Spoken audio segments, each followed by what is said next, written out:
Hello to Chapter 8 of Moby Dick by Herman Melville. And this chapter is titled The Pulpit. I had not been seated very long, ere a man of a certain venerable robustness entered. Immediately as the storm-pelted door flew back open, admitting him, a quick, regardful eyeing of him by all the congregation sufficiently attested that this fine old man was the chaplain. Yes, it was the famous Father Mapple, so called by the Whalemen, among whom he was a very great favorite. He had been a sailor and a harpooner in his youth, but for many years past had dedicated his life to the ministry. At the time I now write of, Father Mapple was in the hardy winter of a healthy old age, that sort of old age which seems merging into a second flowering youth, for among all the fissures of his wrinkles there shone certain mild gleams of a newly developing bloom, the spring verdure peeping forth even beneath February's snow. No one, having previously heard his history, could for the first time behold Father Mapple without the utmost interest, because there were certain engrafted clerical peculiarities about him imputable to that adventurous maritime life he had led. When he entered, I observed that he carried no umbrella, and certainly had not come in his carriage, for his tarpaulin hat ran down with melting sleet, and his great pilot cloth jacket seemed almost to drag him to the floor with the weight of the water it had absorbed. However, hat and coat and overshoes were one by one removed and hung upon in the little space in an adjacent corner. When, arrayed in a decent suit, he quietly approached the pulpit.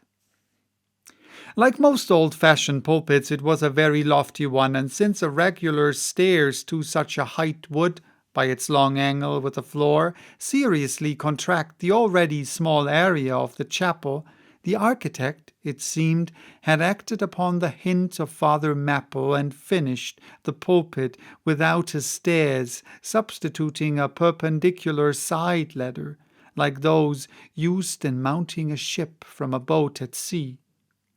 The wife of a whaling captain had provided the chapel with a handsome pair of red worsted man-ropes for this ladder, which, being itself nicely headed and stained with a mahogany colour, the whole contrivance, considering what manner of chapel it was, seemed by no means in bad taste.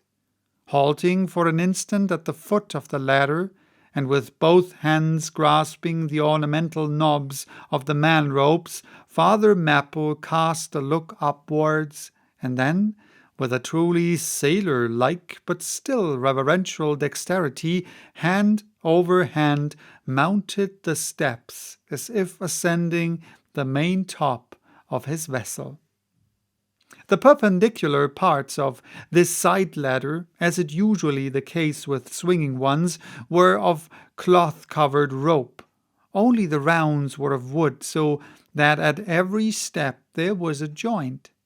At my first glimpse of the pulpit, it had not escaped me that, however convenient for a ship, these joints in the present instance seemed unnecessary, for I was not prepared to see Father Mapple, after gaining the height, slowly turn round and stooping over the pulpit, deliberately drag up the ladder step by step till the whole was deposited within, leaving him impregnable in his little quebec.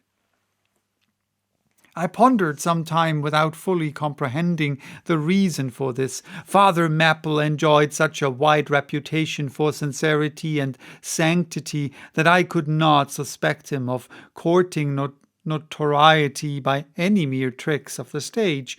No, thought I, there must be some sober reason for this thing. Furthermore, it must symbolize something unseen. Can it be, then, that by the act of physical isolation he signifies his spiritual withdrawal for the time from all outward worldly ties and connections? Yes, for replenished with the meat and wine of the Word to the faithful man of God, this pulpit, I see, is a self-containing stronghold, a lofty, Ehrenbright stein with a perennial well of water within the walls. But the side letter was not the only strange feature of the place, borrowed from the chaplain's former seafarings. Between the marble cenotaphs on either hand of the pulpit, the wall which formed its back was adorned with a large painting representing a gallant ship beating against the terrible storm off a lee coast of black rocks and snowy breakers.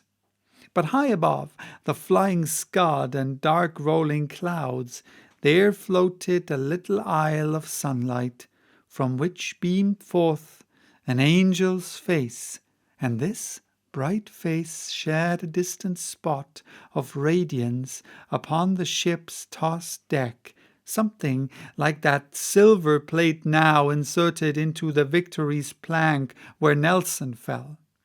"Ah, noble ship," the angel seemed to say, beat on, thou noble ship, and bear a hardy helm, for lo, the sun is breaking through, the clouds are rolling off, serenest azure is at hand." Nor was the pulpit itself without a trace of the same sea taste that had achieved the ladder and the picture. Its panelled front was in the likeness of a ship's bluff bows, and the Holy Bible rested on a projecting piece of scroll work, fashioned after a ship's fiddle-headed beak. What could be more full of meaning? For the pulpit is ever this earth's foremost part, and the rest comes in its rear.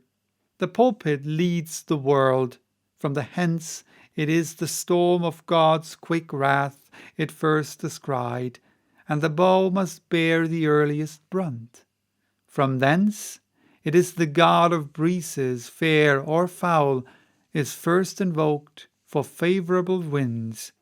Yes, the world's a ship on its passage out, and not a voyage complete, and the pulpit is its prow.